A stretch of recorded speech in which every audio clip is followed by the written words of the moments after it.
மகா கஞ்சனின் கதை.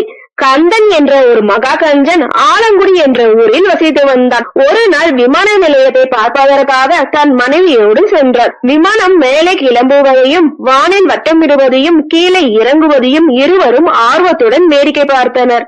அவர்களின் ஆர்வத்தை பார்த்த விமானி ஒருவர், நீங்கள் இருவரும் வாருங்கள், ஆளுக்கு 100 ரூபாய்தான், வானத்தில் ஒரு சுற்று சுற்றிவிட்டு வரலாம் என்றார். கஞ்சனுக்கு ஆர்வம்தான், ஆனால் செலவுக்கு பயந்து நாங்கள் வரவில்லை என்றான்.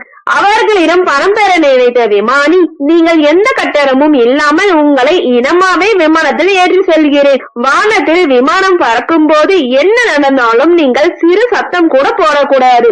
அப்படி சத்தம் போட்டால் 200 ரூபாயை நீங்கள் கொடுத்து விட வேண்டும் என்றார்.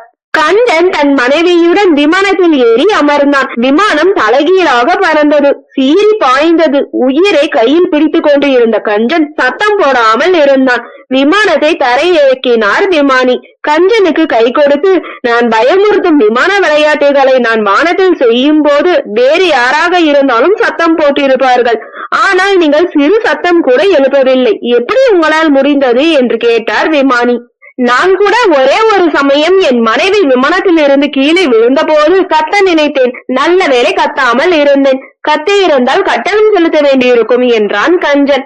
அதை கேட்ட விமானி மயங்கி விழுந்தார். நீதி, சிக்கனம் இருக்கலாம், ஆனால் கஞ்சத்தனம் இருத்தல் கூடாது. ஓகே ஃப்ரெண்ட்ஸ், நெக்ஸ்ட் வீடியோல பார்க்கலாம். இந்த வீடியோ உங்களுக்கு பிடிச்சிருந்தா லைக், ஷேர், சப்ஸ்கிரைப் பண்ணுங்க. தேங்க்யூ.